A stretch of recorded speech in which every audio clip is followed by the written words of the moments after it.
Hey y'all, thanks for tuning in to another episode of the Peace Podcast. This is season 3, episode 18. Just give me the beauty of uncertainty, whatever that looks like. And so in this episode, we're going to step into a space that we oftentimes try to avoid, and that is a space of uncertainty. So, what if the beauty of our lives is what's happening in the unknown parts? What if all of the control that we're having to have, all of the knowing that we demand is really just a way for us to control our situations? But what if that level of control, that demand to know, is extracting the beauty of what's to come from our situations? There's a lot of beauty in surprises. I remember when I was going through that toxic relationship that I bring up often inside of the pod, and we lived in this beautiful 4 bedroom, 3.5 bath, just gorgeous home on a nice plot of land in this beautiful neighborhood. And I actually was the one who picked all of the outlets, all of the where the doors were, what kind of kitchen we were going to have, etc.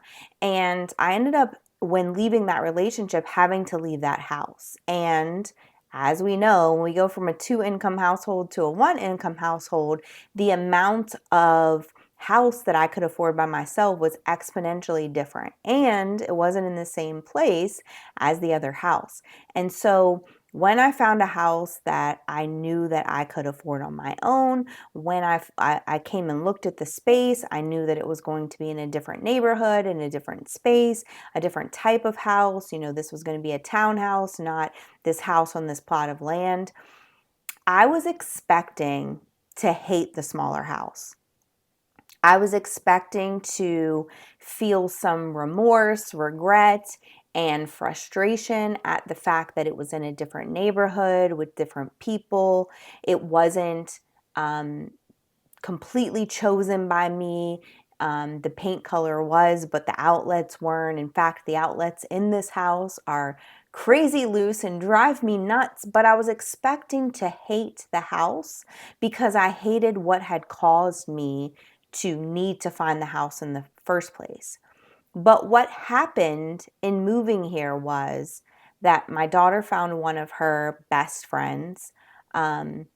She found happiness in that entire family, and their dad calls her one of his own daughters because she loves to hang out with them and spend time with them. Um, I was able to find neighbors who on a random Saturday will just cut the grass because they feel like it and it brings them joy. And just neighbors who, when they have birthday parties or celebrations and there's leftover cupcakes, they bring them to your front door. And it's not that that didn't exist in the old neighborhood, because there were people like that, but they were few and far between because I wasn't out in the neighborhood, hanging out at the neighborhood parties or any of the things that were happening there. I was at work and taking care of the house and dealing with the toxic relationship that I was in. So the beauty inside of something that was an uncertainty, that was an unknown, was that we were all able to find something inside of our loss. And don't we do that often? Don't we feel like we need to hold on to everything that we know, to find out more information about the things that we don't know, to demand answers from God, to have all the blueprints and everything mapped out and laid out, because we don't know how to handle the uncertainty of it not being that way? Our ability to just sit in the present and embrace the precious present moment is oftentimes non-existent. And if it is existent, it's a very small percentage of the time that we're able to do that. So how do we embrace the unknown instead of fearing it? Well, one is to determine why we feel anxious inside of the unknown. What is it about the known that has ever made us be able to control or make anything happen or change? So we tell ourselves that if we know what's going to happen, then we at least have an understanding of the complexities of the situation. which somehow gives us comfort over not knowing at all. Because knowing, even if we know that we can't do anything about it, makes us feel as if we can brace ourselves for impact, as opposed to not knowing, because that brings us fear that we won't be prepared for the impact. But what if there's no impact? We want to prepare for the worst case scenario. But oftentimes, if we embrace the unknown, the worst case scenario isn't what's on the other side of the knowing. It's something that's far greater than you could ever imagine. So we feel this sense of anxiety, and we know that we need to shift it, but it's really difficult to do so when you have an affinity for preparedness. You want to be prepared for all things. What ends up happening is we spend our time preparing, and more time than we need preparing for situations that aren't actually going to come to fruition. So what if we just spent the time healing the parts of us that feel like they need to know all of the details, and teach those parts to embrace the unknown, to trust God in the unexpected, to not feel like we need to prepare for all of the worst case scenarios, to not feel like we need to fear the outcome, but to be able to say, sitting in this space right now is uncomfortable, but I'm going to embrace the discomfort of this feeling right now, because I know that it allows for there to be less of me and more of Him. I know that it requires me to trust more of Him and not rely on my own abilities. And that's what I can embrace in this situation. I can embrace that I have a God who I can trust that much, that He's going to do what He needs to do on the other side of this thing without me needing to put my hands in the pot. The other thing that we can really hold on to is that there's a freedom that comes with letting go of control. It's really hard to let go of that control, especially when you feel like you're actually doing something. But oftentimes, control is very similar to being on a stationary bike. We feel like we're doing something because we're pushing the pedals and making the thing move, but it's not actually going anywhere. Because the reality is that God is in control of everything, even when you feel like you're controlling the thing. So there's going to be a lot of unexpecteds that happen because there's a lot of working parts and moving parts that aren't under your control.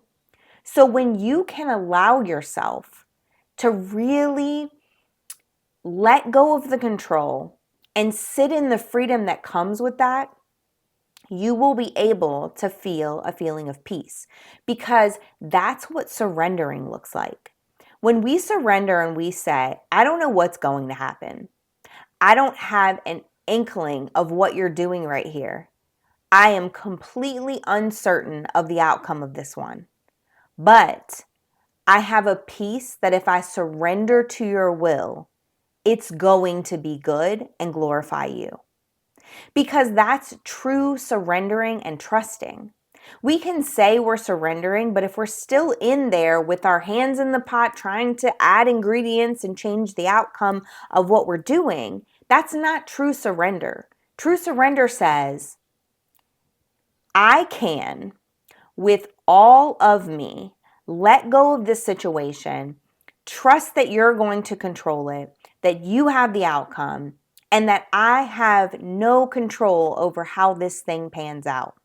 And that's exactly what I had to do in that situation where I was telling you that I moved into this house. Like, I had to say, I don't love all the details of this, but I trust that you're doing something good on the other side. And He was, because the first step was to get me out of that relationship. And then on the other side, all the things that I didn't know were going to come to fruition. There was going to be a relationship for me that brought me joy on the other side of that. There were going to be relationships for my children that brought them joy on the other side of that. And there was going to be a growth of self-esteem and self-confidence inside of this house that I didn't need to be in the white picket fence with, the American dream type details in order to feel good about me and who I was. And so I had to surrender, because when you fully do, when you fully realize that you're not in control, and there's a freedom in not being in control, then you start feeling peace. It's kind of like when you work a job and you see a ton of people walking around stressed out about all the details, and you know that none of that has anything to do with your job and what you do. And so you can kind of hand over the control because you're like, that didn't have anything to do with me. That level of peace is what you feel when you fully surrender to God and His will, and you let Him enact His plan without you doing the but what if and what about the, because He knows all of that already and He still has a plan. We also have to understand the growth opportunities that can come in uncertain times. So a lot of times, the unknown can bring about unexpected blessings and unexpected growth. So, when you get into the situation that you don't necessarily know how you're going to pay all your bills, and then God blesses you out of the blue with some deposit or check or something that comes your way, there's growth inside of that. Your relationship with Him grows. Your faith in Him grows. Your reliance on Him grows. And that growth is far more important than growing anything inside of yourself. Because if you can let go, fully surrender, and then trust in Him, everything falls into place. The thing that is the most difficult part is unlearning all of the spaces that you've had to control to feel like they were safe. Because we learned that if I can control it and if I can know what's going to happen on the other side, if I can know the outcome, then I can maneuver things so they make me safe. But what we have to unlearn is it doesn't require more of our control to be safe. It requires more of our surrender to be safe, because the one who is creating the plan is the one who is keeping you safe. It's not you, but you think that you have to. So when we are able to see that there's blessings and there's growth inside of those uncertain times, then we actually start to look for them and look forward to them. So we'll say, okay, something's going on. I don't know exactly what it is, but I know that there's something going on inside of this because I don't know all the details. And when I don't know all the details, I know that God is filling in the blanks. And when He fills in the blanks, I know that there's going to be lessons, blessings, and growth inside of that. So I'm going to start to, instead of being afraid of all the things that are going to happen inside of that space, I'm going to start looking for the lessons, the blessings, and the growth, because I can't control anything. But what I can do is ensure that my wisdom is growing inside of this space so that when the next uncertain time hits, I can rely on all of the wisdom that I gained in this situation to get me through that one. And the other thing that we really need to hone in on is that we can manage our stress when we're faced with the unknown. There's some things that we can do to really be able to cope with what is happening when we're facing the unknown. Because what we do is we fill our brain with all the what ifs. We fill our brain with all of the negative outcomes. We fill our brains with everything that we can catastrophize to the nth degree. And then we let fear create stories around those things. And then we tell ourselves that that narrative is exactly what's going to happen on the other side. But really, if we hold on to the surprises in the past that have gone well, the times where we didn't know all of the intricate details, but we were surprised in the end, in the uncertain times, with what actually happened in those spaces, if we can hold on to those, jot them down, pull them out when you're in another uncertain space, put them in the notes of your phone so you can go back and read through them. If we can hold on to the times where we were pleasantly surprised with the outcome of something, then perhaps in the uncertain times, we can hold on to the fact that maybe that same thing is happening again. Maybe the good inside of this situation is going to shine through just like it did in the last one. The other thing that we learn when managing the stress of being faced with the unknown is that you have to accept the things that you can't control. You can't control people. You can't control external circumstances. You can't control anything that's outside of you. You can't even control if your kids are going to throw a temper tantrum in the morning, let alone what's going on in the intricate details of the situation. But what you can control is the way you're responding to it. And that's not to say that you have to act like your emotions don't exist, because I would never give you that advice. When you're faced with adversity, you're faced with uncertainty, you're going to have emotions. And like I always say, you have to feel the feels. You have to give yourself the ability to feel whatever an emotion it is that you're feeling. And then once you let that emotion have its space, then you can start to really think about, what can I do to manage the stress inside of me to control my reaction to this situation? Do I need to go on a long walk to get out those energies that are inside of me that are telling me that I need to react to this situation? And then can I give myself the space to think about what it is that I can control? Because let's face it, there are some of us that feel like we need to do something. And what we can do is pray more, pray often, and then look at the list of the things that are ours that He's given to us to control, and do our best to enact and facilitate those things, because those are the only things that are assigned to us. We're trying to take all of the pieces of this situation and be the project manager when only these small parts were assigned to our control. And it's intended to be that way so that you don't feel like you can put more emphasis on your abilities than you put on God's abilities. So when we're thinking about this current situation that we're in, it's not going to feel good to be in a space of uncertainty. It's not going to feel like you want to just walk through it without knowing the details and be okay with every single day being in the dark about what's going on. But what we can do is trust that there's beauty in the process, there's wisdom coming out of the space, and that this is an opportunity for you to grow your muscles that allow you to surrender, feel the peace that He's giving you, and also to grow your wisdom and learn what you can control and what you can't, and be able to just enact that control as opposed to trying to control the whole thing. Because just like when I walked into this townhouse and I was expecting to hate all the pieces of it because I hated what it represented, I hated not knowing what was going to be the outcome, I hated that it added so much more to my plate, just like that turned into a beautiful situation where I love my garden and I love the colors that I was able to paint the wall, and I love the fact that I can sleep with the door open and not have somebody controlling my every move.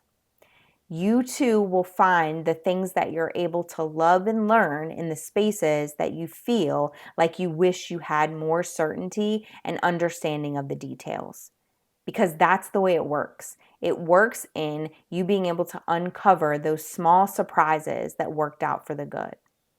If you're in a space today where you feel like you need some extra help in navigating the uncertain times, go ahead and reach out to me directly. Go to my socials, like me on those pages, follow me there, like and subscribe to this channel so that you are given a notification every time I post something new. And if this message resonated with you and you know that it would resonate with someone else that you're close to, share this video with them, because we know that knowledge gained and kept to ourselves is selfish, but knowledge gained and shared with the world just might be the catalyst that they need to break free from the bondage that they're experiencing on a daily basis. And that's why this channel exists, to help people to break free from the bondage and live a life that is free of all of that external stuff and creates more alignment inside of us. Thank you again for tuning in, and I'll see you again next time.